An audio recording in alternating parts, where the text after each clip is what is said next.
Hello, everybody, and thank you for tuning in to the Liberty Report. With us today, we have Daniel McAdams, our co-host. Daniel, good to see you this morning. Good morning, Dr. Paul. How are you this morning? Doing well, Good. doing well.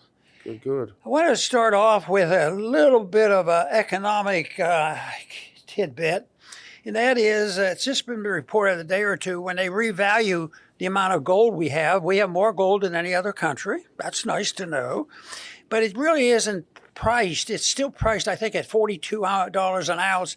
So it's not on the books of the real value. But it is noted now that if you take the gold that the government has and revalue it to the current value, which is very high, over $3,000, close to $4,000, it's going to be worth over $1 trillion. But why that's important, it's everybody's known it's been there. Nobody knows that was going to be a fallback. But what it does though is there has to be an adjustment. How are they going to do it? How are they going to use it? And there's a lot of discussion. Of course, there's a lot of mischief going on in the financial markets today. The gold, dropped a bit during the night, but it's recovered. I don't think it's going to affect the gold price. If anything, the chaos is going to probably push the chaos off. But I compare what's going on now equivalent to the activity that preceded the breakdown of Bretton Woods back in 1971. Significant event. This will be a significant event because they're looking how to get a new reserve currency, and I think they will not be very successful, especially on a gold standard. Because I think if they revalued it at $4,000, I think people would grab it up, because what we're doing is printing so much money so fast that people that looked at it at 1,000, it goes to 3,000, 4,000, it's going to go higher. Anyway, that I think will be dealt with as time goes on, but there's no signs that anybody in Washington is leading the charge to sanity. So we're going to have to live with our result. Yeah. But a couple issues we want to talk about today is one, we had the Secretary of Defense Secretary to talk about the military, had a meeting with a lot of people coming millions of miles around the world to tell us what's happening. And of course, that's happened this morning. He was given this lecture, and but also we want to start off with the good news thing. So we work and struggle to change opinions, and we have certain rules on how we approach that. And one is to seek the truth and do our very best to present it as being truthful. But the headline that caught us from the New York Times, that's a great newspaper. It's been around for a couple of years now. Okay, but the headline that caught us, Daniel, is American support for Israel dramatically declines. How'd that happen? Times sent a poll. Oh, they took a poll, and you're a fan of polls. So, and I like to look at them too. I always have to think, is it true, or are they fudging it or whatever? But I think there's some reliability here, and I think, for long term and for seeking truth, I think it's worthwhile, because we see what's happening in the Middle East with our support. And the so-called peace meetings and all has not really produced a lot of confidence that much peace is going to come out of what's happening right now. So I think this is very, very significant that this poll was taken, and all of a sudden we've had a couple others shifting this way. And even with the young people in the Republican Party, the attitude is changing. So, and that, of course, is what I think is more important than a new professor at some fancy university that might be able to propagandize in who knows which way. So I think this is a good news story. Yeah, this follows a trend that we've been watching this past year, and it's been a steady trend. And if you put up that first clip, you can see this is the headline from the New York Times. Americans' support for Israel dramatically declines, as Dr. Paul says. Now, if you go into it a little bit in that next clip, you can see nearly 2 years into the war in Gaza, American support for Israel has undergone, and I underline this, a seismic reversal, with large shares of voters expressing starkly negative views about the Israeli government's management of the conflict, a new poll from the New York Times and Siena University found. It appears to the disapproval of the war appears to have prompted a striking reassessment by American voters of their broader sympathies in the decades-old conflict in the region, with slightly more voters siding with Palestinians over Israelis for the first time since the Times began asking voters about their sympathies back in 1998. So for the first time, more Americans actually find themselves on the side of Palestinians over the Israelis. That is a very, very dramatic shift in the polls. See, I think opinions and people understanding what's going on is very helpful, and they'll come down on the side of less government and less war that we're on.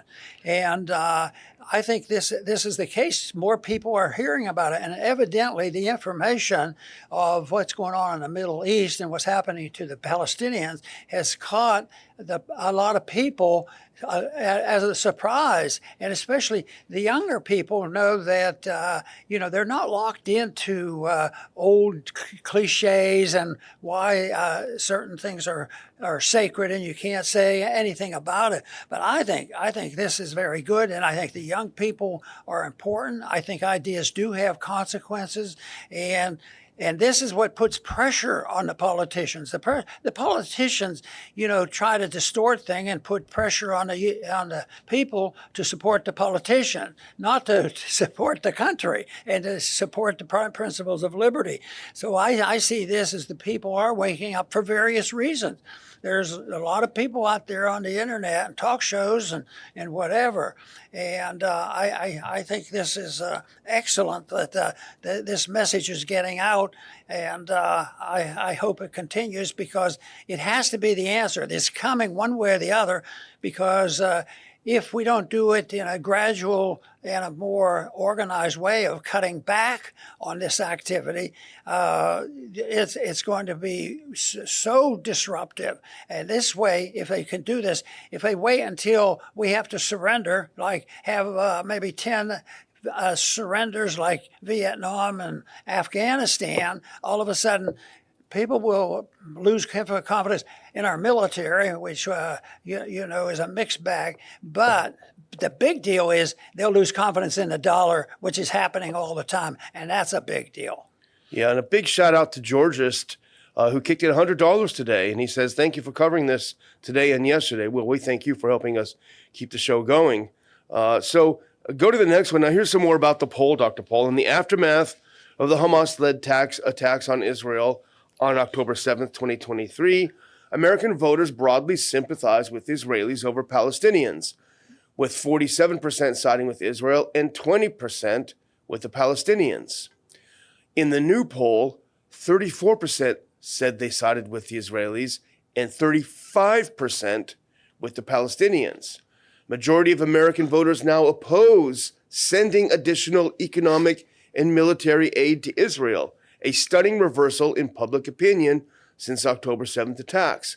About 6 out of 10 voters said that Israel should end its military campaign, even if the remaining Israeli hostages were not released or Hamas was not eliminated. Now, dramatically representing this shift in opinions, if you go to that next one, this is I'm sure you saw this chart, Dr. Paul. This is simply from December of 2023, which you could say probably in the wake of the October attacks, October 7th, until September of 2025. If you look at that red line, do you think Israel is intentionally or unintentionally killing civilians? Back in December 2023, only 22% viewed them as doing it on purpose, killing civilians on purpose. Now that number is 40%, a massive increase. And you also see the percentage of people believing that they are unintentionally killing. That's gone from 21 to just 16, Dr. Paul. So you see a huge increase in people that feel like they're just killing civilians for the fun of it, basically. Now, one more on this. The survey also hints at challenges for the U.S.-Israeli alliance in the future. This is what we focused on a lot, Dr. Paul. Israel has been the largest cumulative recipient of U.S. foreign aid since its founding in 48, receiving hundreds of billions of dollars in support. Now listen to this. Younger voters, regardless of party, were less likely to back continuing that support. Nearly 7 in 10 voters under 30 said they opposed additional economic or military aid. That is dramatic, and that is the future, and that is why Netanyahu can't wait to get his hands on TikTok. I think the evidence of what's going on over there, civilians dying and so disruptive, and the war continues, and we continue to finance it.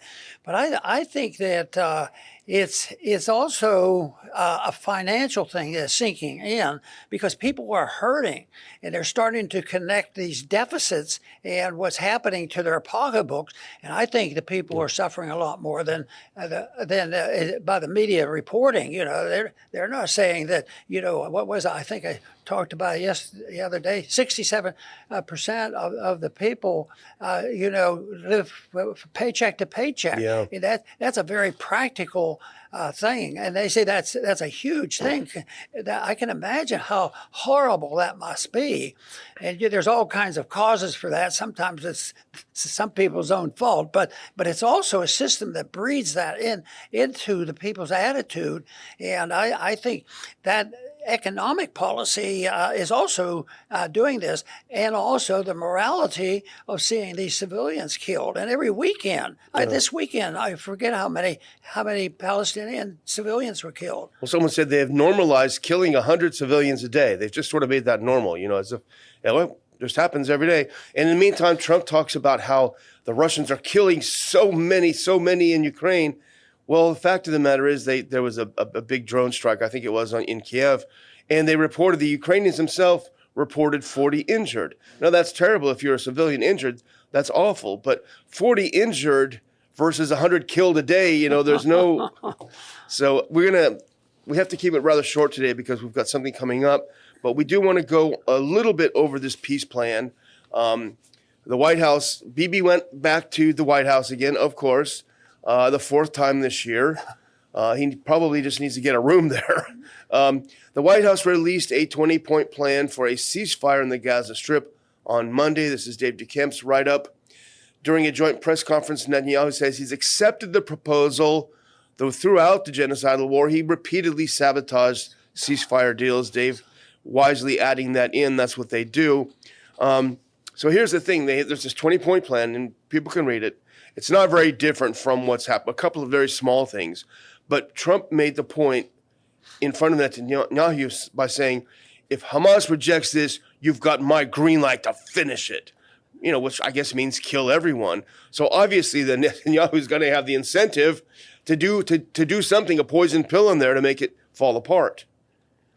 But the language is getting rougher and rougher. This is one headline. Gives Hamas ultimatum to release hostages or face total destruction by Israel. And I don't think they're mincing words there. I think they're determined. And it's amazing how we're seeing shifts in attitudes toward a more peaceful solution. At the same time, about all it does is, make the pro-war people more aggressive. Yeah. But the point is there's less people now thinking it's a wise investment nor a wise moral choice to subsidize it. And a lot of people don't realize how this affects us. But we just say, they're killing each other. It's a war that they're going. But more people now understand that this is always a cost to us. And that's where the dilemma is. And that's also the self-limiting factor. So if nothing is done to change policy, it ends. But more tragically, then it should end the way you can just decide enough is enough. A lot of wars are just off by exhaustion on both sides. But this one is, all these problems started with outside interference all the way back to World War I, especially, and maybe even before that. So they've been affected, but. And they've made things worse since that time. I think that they ought to Well, anyway, we ought to stay out of it and advocate that other people stay out of it. But as everybody wants to do it, they say, well, we're the peacemakers. They always are the peacemakers, on their terms, and they want to take control. And so they've had it. So if you object to what they're saying and doing, oh, you guys are always for war. We're for peace. We want to talk to them, and we want to have an agreement. But I think the agreement is self-serving on the people who promote war. Well, I don't think this new deal that he's offering is going to be very attractive to anyone. In fact, as Dave pointed out in his sort of commentary within his piece, they continually, every time, violate these deals, and then they blow up and they say, see, Hamas doesn't want peace. But if you go to this one, this will be my last comment on it, because I know we've got to get out of here. But the proposal also says that Israel, quote, will not occupy or annex. I think this is the wrong one. You may have to go to the next one. One more. I'm trying to cut this short here. Yeah, the proposal also says Israel will, quote, not occupy or annex Gaza, and that, quote, no one will be forced to leave. And those are two things that are different. But Dr. Paul, as soon as Netanyahu got back home, here's what he said. Go to the next one. Netanyahu claims ceasefire deal will allow the Israeli military to stay in Gaza. So no sooner does they get home from reading a proposal that says you cannot occupy it, and he says, no, that's not the case. We're going to continue to occupy it. So basically, it's Israel saying, you guys give up all your weapons, and then we'll continue to occupy you and kill you. And that's not going to be a very good deal. So this headline is such a stretch. Israel will finish the job. Yeah. It's in quote. If Hamas doesn't accept Trump, is he king? Is he a world king? 20-point Gaza plan. I started to go through it, and I can study it some more. But just the notion that somebody 6,000 miles away, and this war's been going on a long time because there's been so much outside people interfering. 20-point Gaza plan. But they said, and this argument goes, well, who's going to be in charge during the transition? And they took care of that. The Trump plan is they're going to set up a board of peace. Board of peace. Orwell. and the details doesn't show that there are many libertarian leanings, pro-peace people who are going to be on that board of peace. No, it's going to be Tony Blair, who's like the last person you think of when you think of peace. He wants a piece of everything, but he doesn't want peace. So I am going to close out and thank all our viewers for watching the show today. A kind of a quick update on what's going on in the Middle East.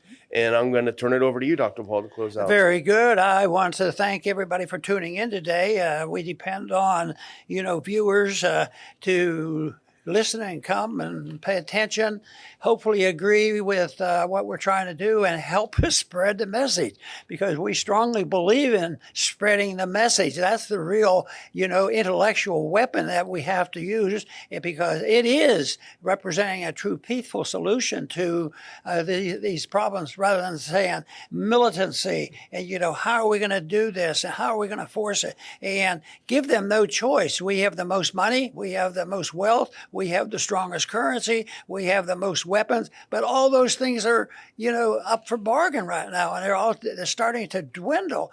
So I would say that this is an opportunity for us to buckle down and look at what happens and bite the bullet and say, let's go. No, we don't need these bullets anymore, and we can really work for peace. But unfortunately, although we've quoted some statistics that are saying that more people are saying enough is enough, and even though we're 6,000 miles away, we have something to say about it, because it's our money and our support that has caused so much hardship in these regions, especially in the Middle East. I want to thank everybody for tuning in today to the Liberty Report. Please come back soon.